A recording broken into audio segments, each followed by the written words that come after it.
Hey guys, welcome back to this channel. In this video, I'll be showing you guys how you can translate chats in Heartopia. So you all probably know by now how to translate um mails that we get from other players, but now, well, we can actually translate chat. So here, I'm just going to type this here. Press the chat bubble option. It says translate dialogue and it's going to translate for you. I don't think it's going to work because I'm like typing it myself, but if you translate like what other people are saying, then you'll be able to use the translate dialogue in Heartopia because I know a lot of people in my server speak Thai. I don't speak Thai, by the way. So you can basically translate their dialogue so they understand what you're saying and they will also understand what you are saying.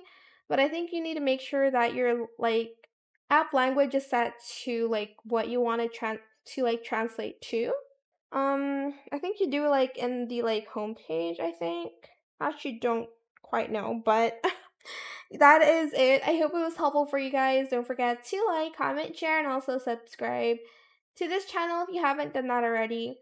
If you have any more questions about this video, just leave it in the comment section down below. I'll try my best to answer them all for you guys. And if you found this video helpful, please click the thanks button as well. That is it. Thank you so much for watching. Bye!